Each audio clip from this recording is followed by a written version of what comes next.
You want to know what's really happening in Milwaukee? This isn't an injury story, it's a divorce. BetClutch.com, the best sportsbook and casino bonuses, get over $3,000 in bonuses. BetClutch.com, link in the description. Giannis Antetokounmpo has played 36 games this season and hasn't stepped on the court since March 15th with a left knee hyperextension and bone bruise.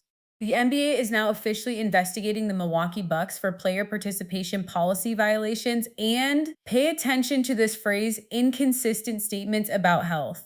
Both sides have been caught lying, and the league had to step in like a divorce attorney between two people who can't stand each other but won't let go of the house. Giannis went public claiming he wants to play, that the Bucks ghosted him after one single conversation with Doc Rivers and GM John Horst. That sounds sympathetic. Franchise abandons their superstar, star goes to the media.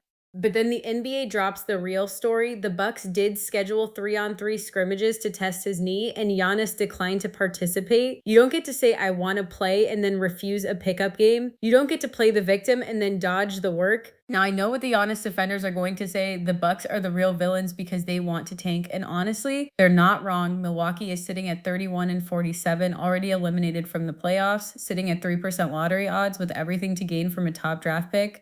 This is exactly the situation where a front office has zero incentive to rush their superstar back. They are hiding behind the medical staff while secretly praying for a franchise-altering lottery ball. But here's where it gets messy. Giannis is playing a game too. He's got $58.5 million guaranteed for next season and a $62.8 million player option in 2027 to 28. He's not trying to get healthy for this Bucks team. He's trying to position himself for a trade.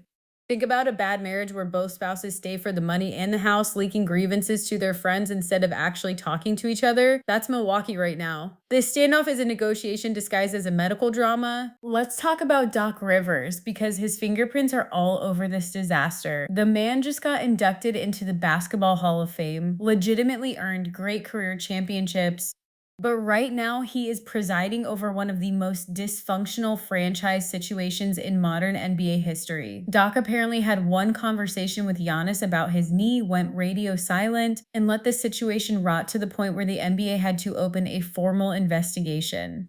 That's not managing a superstar. That's lighting the building on fire and blaming the smoke detector. Here's what the NBA investigation actually tells you. The league doesn't open formal probes because teams are being cautious with injuries.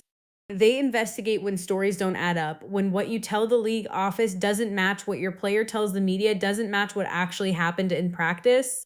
Inconsistent statements about health is investigator speak for, we caught you lying multiple times to multiple people. When the NBA finds that, they don't just send a strongly worded letter, they make an example out of you. Mark my words, Giannis is gone from Milwaukee after next season. He will show up, collect that $58 million check, and then either opt out or force a trade the moment his window opens.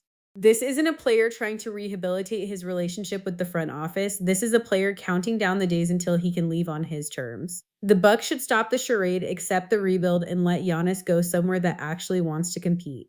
Because right now, both sides are wasting each other's time, and the NBA investigation just proved it. BetClutch.com, over $3,000 in bonuses waiting for you. Link in the description. That's my take. The Giannis and Bucks era is over. They just haven't filed the paperwork yet. Drop a comment if you think I'm wrong.